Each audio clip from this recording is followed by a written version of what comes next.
Hey, so I was just talking with my friend Misty, and she said she was talking to another friend, and she told that friend that I was a liberal, and I became a conservative, and like pretty much, yeah, pretty far left to. I don't think you can find anybody righter than me. Not really. Uh, hey, every human being has a soul in them from God, and I wish to meet every human being as an individual, and that light in them can take them all the way to sainthood, to you know, all the way up. So I see tremendous potential in every human being that there is, and I honor that, and um, I never want to. I never want to see people only collectively, only by the color of their skin or anything like that. Okay. Um, but to be a conservative is to recognize that we live in a fallen world, in a world that's beset by all kinds of problems, um, in a world where people do divide themselves into groups, into collectives. And um, another aspect of conservatism is to recognize that part of the reason we have it pretty good is that people have restrained themselves. Our parents' generation, the generation before, have sacrificed, and they have built up something, a civilization that's good. And we could lose it at any time, right? Civilization is always under attack by human selfishness and egotism and evil. And evil is real. Um, to to know that God moves in the world is to know there's another power in the world too. Uh, so all of that means that I think we have to fight for what we have at times. At other times, we just get to reap the good benefits of the way things are. But we don't get to choose the time that we're born. And none of the ones who made great sacrifices to save our culture and our civilization, none of them expected that they were going to have to lay down their lives or perform heroic action. So I don't expect that either, but I should do my best to be ready for it. I think that's part of the worldview.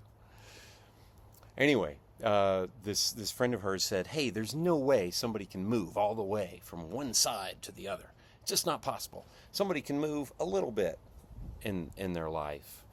He didn't throw out a number, but I'm imagining numbers like 15%. You can move to the right 15%. I don't know, maybe 20. But I say you can move 180 degrees. Um, and it's fun to think about, like, why? Okay, why do I believe that, and why? And what is my argument to this man?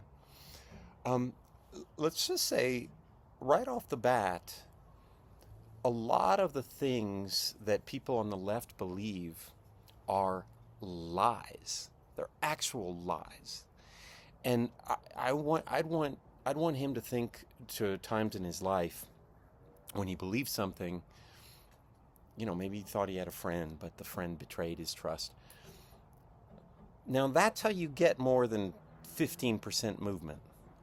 When you realize that your worldview are the stories on which your worldview is based, when you realize that they're lies, you can move more than 15% because then you begin questioning your whole worldview.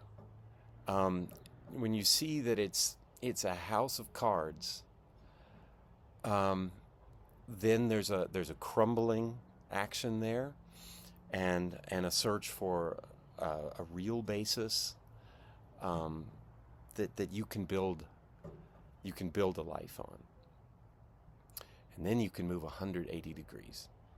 Okay, right? Am I really wrong?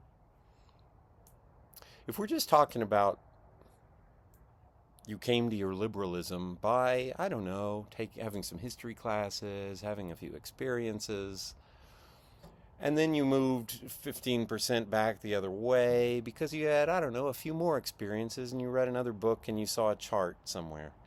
Yeah, okay. That's the 15% movement that happens in every life. We're probably always, I mean, we're never completely static. We're always moving a little bit here and there. Um, but when you see, uh, for example, take I think his name is Yuri Bezmenov. So he was a man who he he escaped from Russia in the 1980s. He had worked for the KGB. He worked specifically in demoralization operations in the 1960s and so on, where the Soviet Union was attempting to demoralize the Western democracies. Because if they are rotten inside, then you can topple them more easily. That's what they felt was right.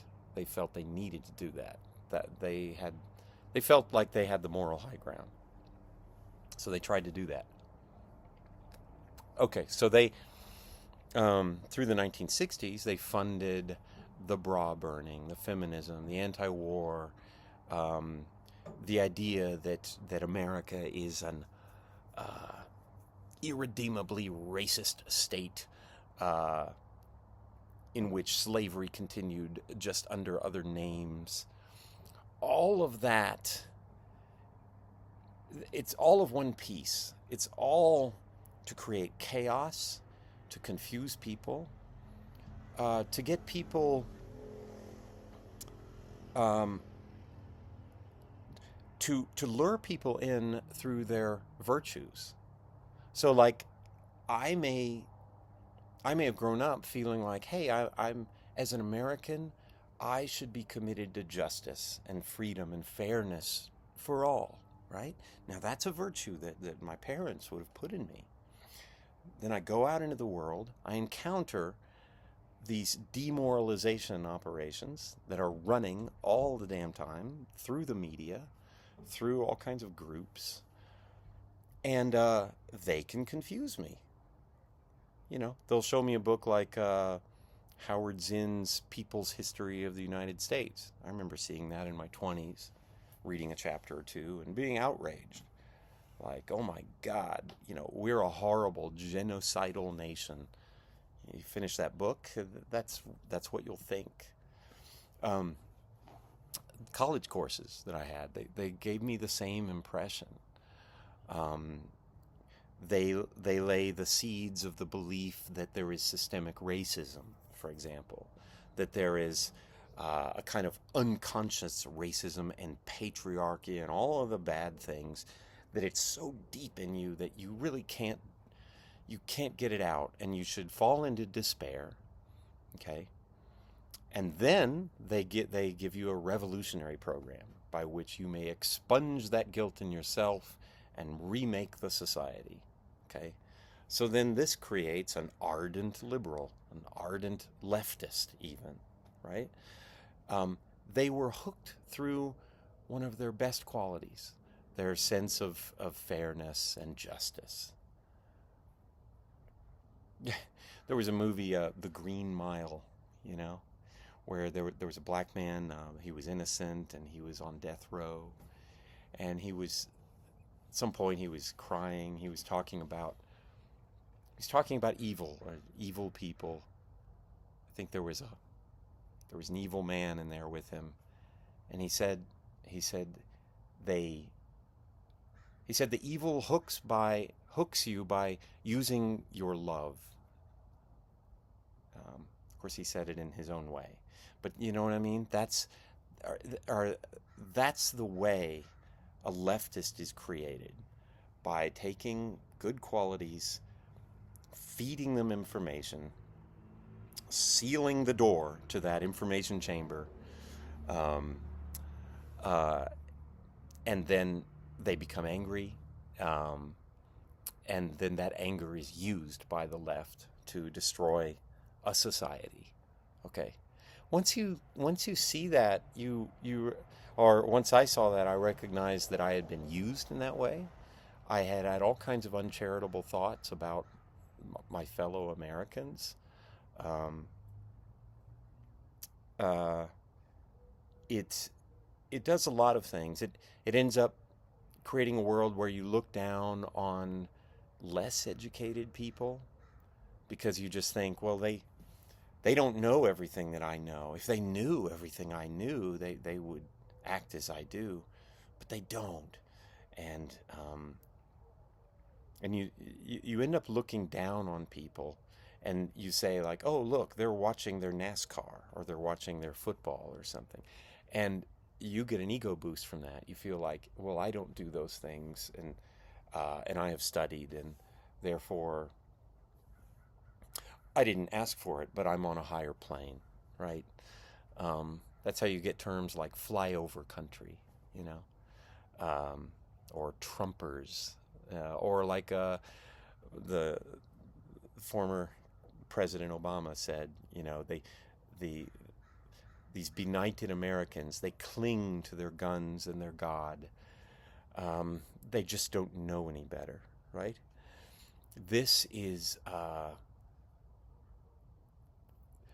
this builds up the ego of the revolutionary personality. You know, it says to them, oh, you know, you are in a special position. You are privileged to know. You know more than they do, and it is your right to um, to fight for them. And they, the NASCAR watchers, uh, they simply don't know all their wrongness, uh, and you'll have to do the revolution for them, right? And it's only one small step from that to disinformation campaigns, to propaganda, right? To lying. Um, I think George Orwell said the first thing a man is prepared to do for his ideology is to lie.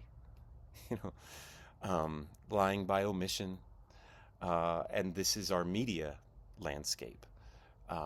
They shade the truth. They talk about mostly peaceful protests, you know, with burning buildings behind them. It actually gets kind of ridiculous.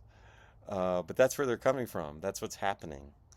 Uh, I reject all of that. Uh, I'm I'm not better than the guy watching NASCAR and enjoying his beer. He's having fun. He probably worked really hard. He probably worked harder than I did all week long, um, and for less money. And he probably takes care of more people than I did along the way. All right, that's the truth. Um, that's yeah, yeah. That's how I see it now. So that's how you can move a long ways. And I'm sure that there's a lot of people like me. Um, and I've done my best to wake people up. It's very hard. And I've lost plenty of friends. Uh, they weren't really friends, they were fellow travelers. That's what it was. The real friends mostly go back many years, and they're among sets of people that really I left behind. I moved away to the big cities and all that business. Um, I became a member of this set of people who think they know better, uh, and wow, I'm very grateful to know how wrong I was. Okay, I guess I'm kind of repeating myself now, so I'll sign off.